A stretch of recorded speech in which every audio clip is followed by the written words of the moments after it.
Today we will be discussing your Highway Patrol retirement plan. For today's agenda, we will first look at your retirement plan, how the Highway Patrol plan is defined, and what your benefit estimate might look like. Secondly, we will take a look at vesting requirements and dual membership credit. And then lastly, we will take a look at separation of employment.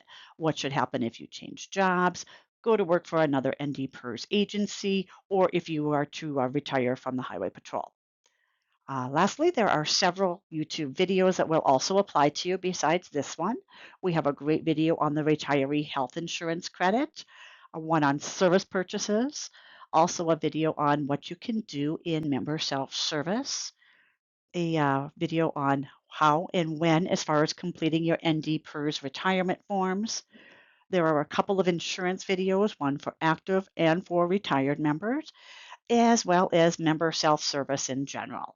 So if you don't see what you're looking for in this particular video, please go ahead and check our other ones out on YouTube. All members of the Highway Patrol are eligible for the Highway Patrol Retirement Plan. This includes the superintendent and assistant superintendent. Highway Patrol members enroll on their hire date and contributions begin on their very first paycheck. This slide is showing us how your retirement funds are distributed in your Highway Patrol plan. Your employer is sending to ND PERS a total of 38.14% of your gross earnings each and every pay period. This does not include any overtime hours you have worked. It is strictly your gross earnings for each monthly pay period. That 38.14% is broken down into three different buckets and distributed, as you can see here. The first bucket we'll take a look at is your member or employee account bucket. This is your member account balance that you will see on your estimates, on annual statements, and so forth. This is 15.3% of that 38.14%. This 15.3% in your employee account balance is 11.3% that has been done through payroll deduction from your paycheck and 4% from the employer. The second bucket we'll take a look at is the employer account. This is the general pool of funds. What happens with these funds is they are invested by the state's investment board. Everything grows and continues to grow, and this is how you will receive a lifetime payment when retiring from the Highway Patrol. The last bucket is 1.14%, and that is your retiree health insurance credit. When you retire, this money is available for you to use towards insurance premiums of health, dental, vision, or long-term care insurance.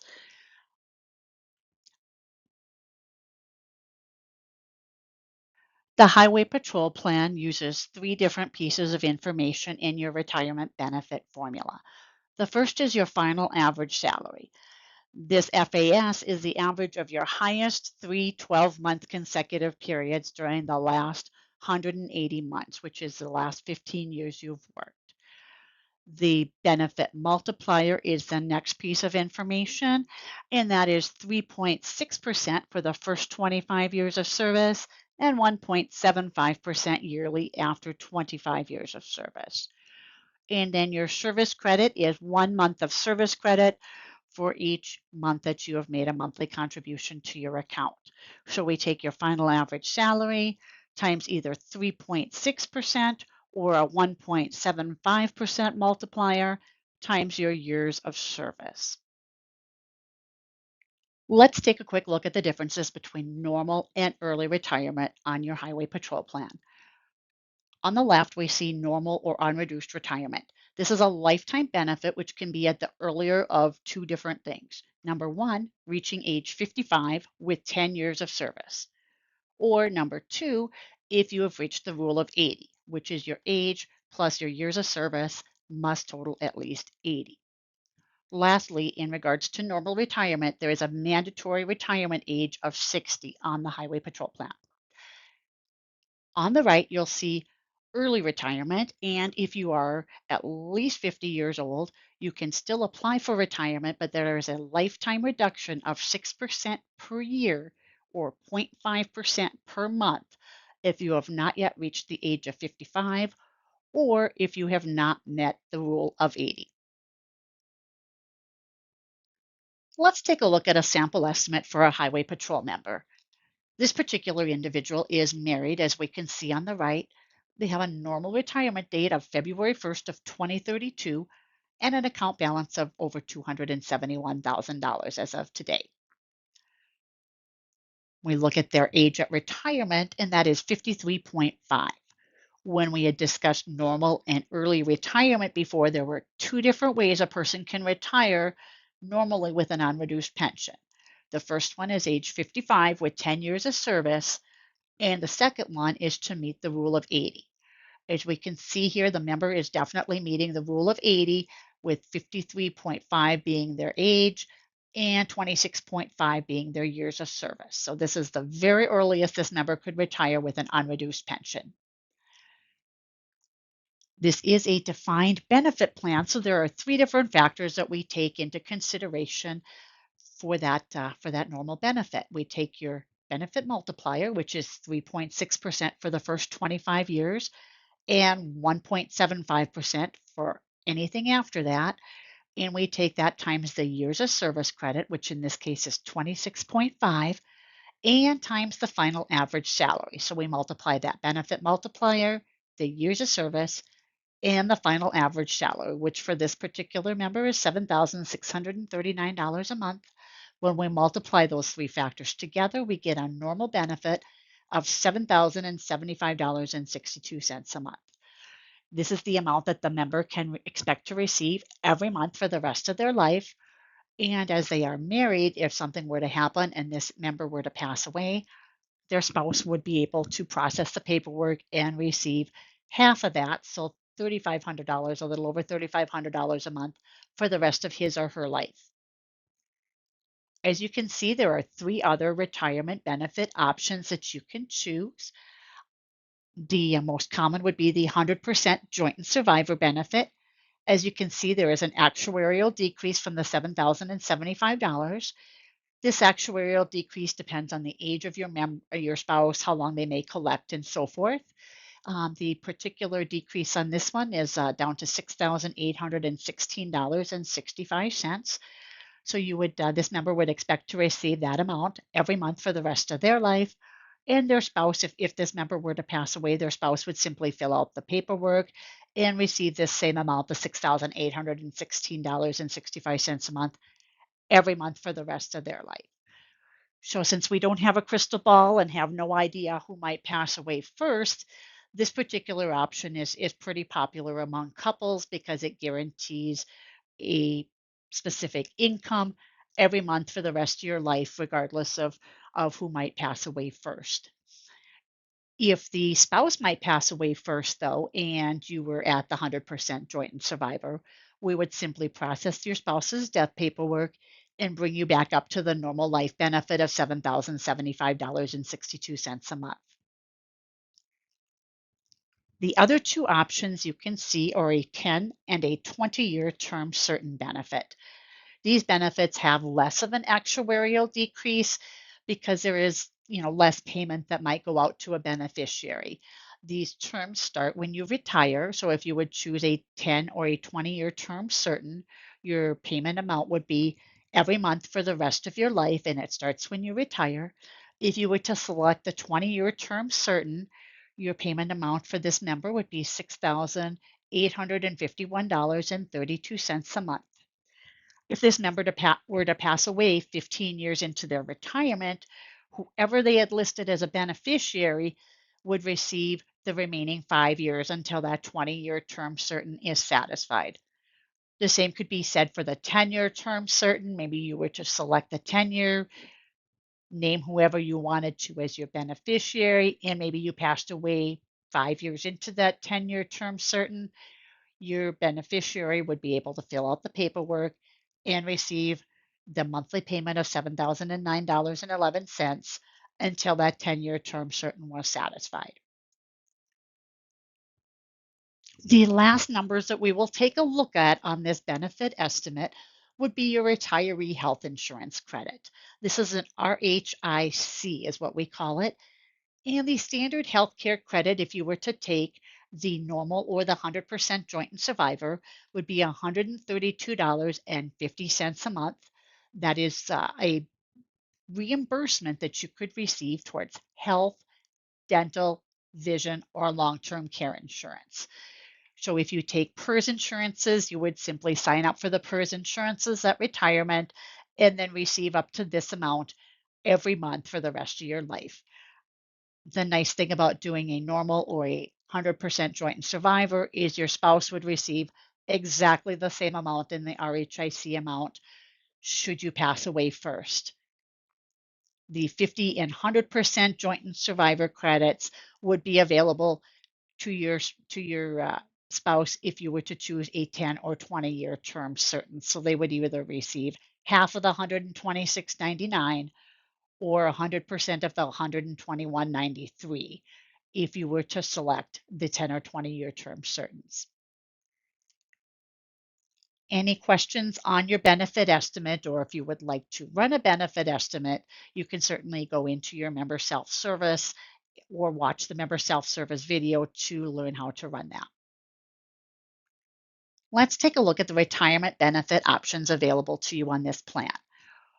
For early retirees, only the first 4 options are available. So if you are not yet age 55 with 10 years of service and you have not met the rule of 80, but maybe you're at least age 50, you need to be at least age 50 as an early retiree, you can only select from the first 4 options.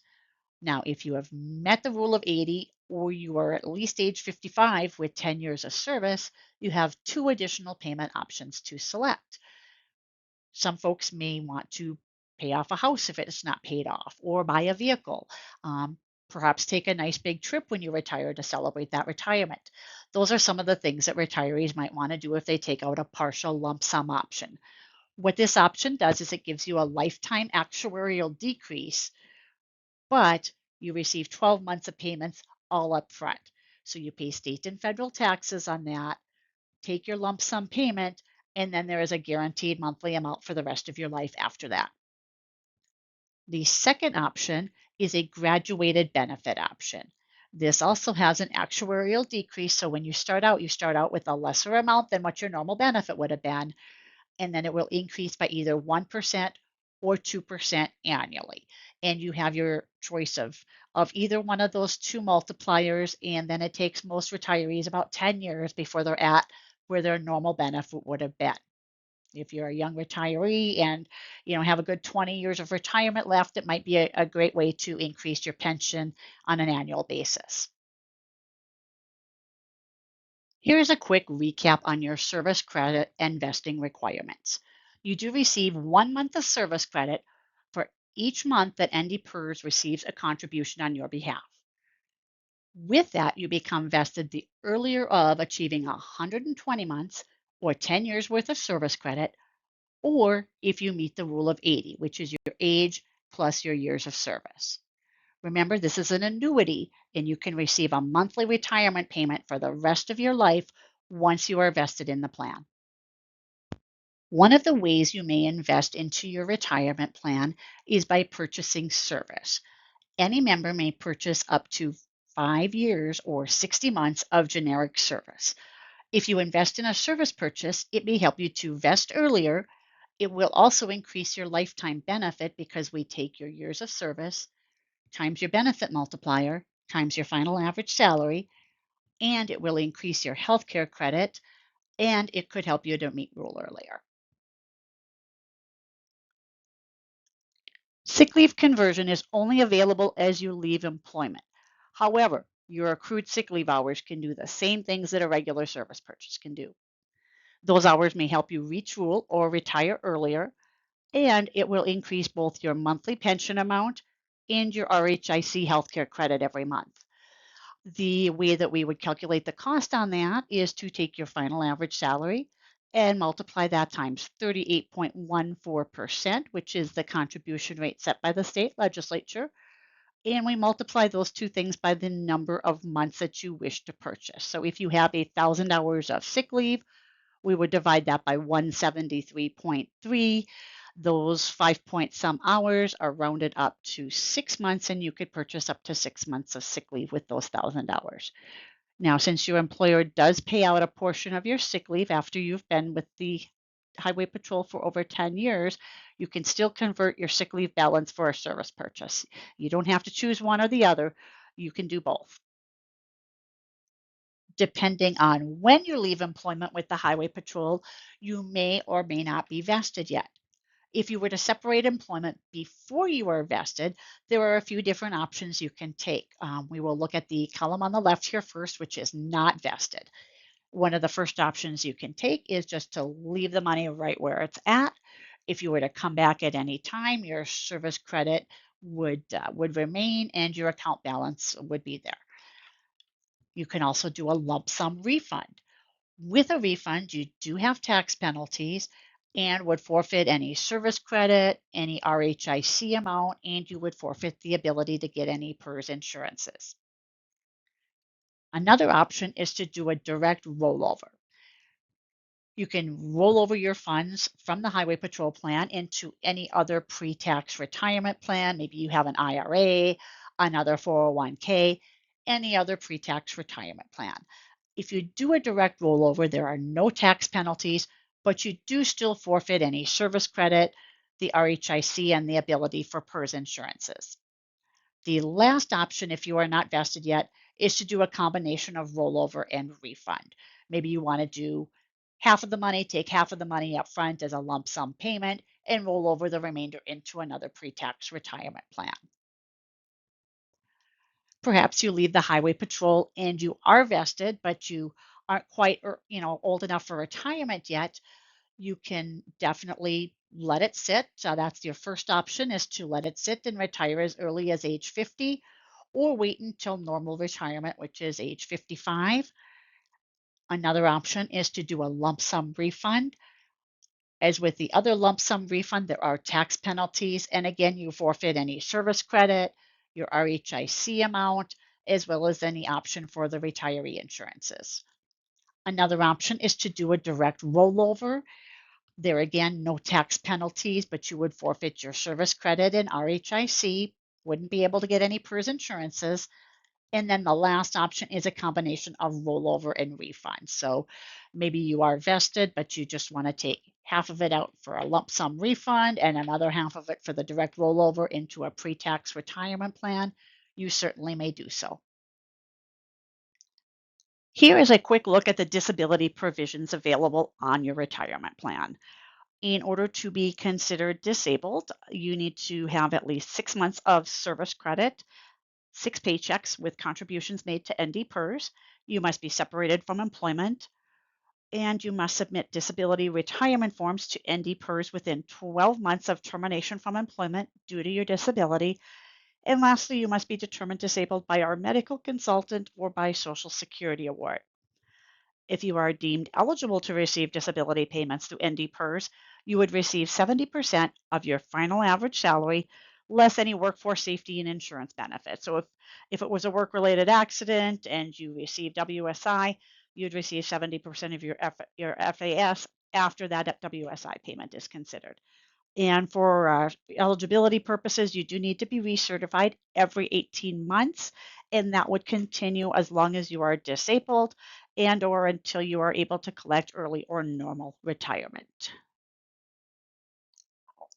Here's a quick snapshot of the survivor benefits if you were to pass away while being an active employee on the Highway Patrol. Your survivor or your beneficiary would be able to take a lump sum payment of your full retirement account balance, whether you are vested or non-vested. So whatever is in your member account balance, they would be able to take a lump sum payment for that amount. And on your beneficiary forms, you could select any beneficiary. This would be a spouse or a non-spouse, family, relative, whoever you want to select as your beneficiary. The second option is for spouses only, and it is a lifetime survivor benefit. For this, a member must be vested. So you need to have at least 10 years of active service, or you need to at least meet the rule of 80. The surviving spouse would receive 50% of your normal retirement benefit for the rest of their life. And they would also receive your RHIC, your healthcare credit, and they could apply that to qualifying ND PERS insurance premiums. If you'd like additional information on anything that we've talked about today, please go to ndpers.nd.gov, where we have links to the YouTube training videos, insurance information, and forms for both active employees and retirees. Or you can simply log into your member self-service and schedule an appointment with your ND PERS retirement counselor. If you have an appointment scheduled and would like to get to ND PERS, our physical address is 1600 East Century Avenue, Suite 2. We are up in North Bismarck, 58503. If you are looking to mail information or retirement forms to us, please send that to North Dakota Public Employees Retirement System, P.O. Box 1657, Bismarck, North Dakota, 58502-1657.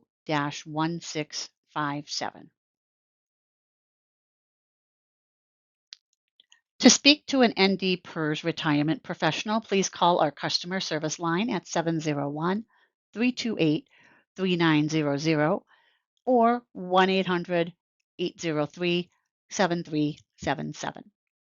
Additional online resources may be found at ndpers.nd.gov. Thank you for listening and have a great day.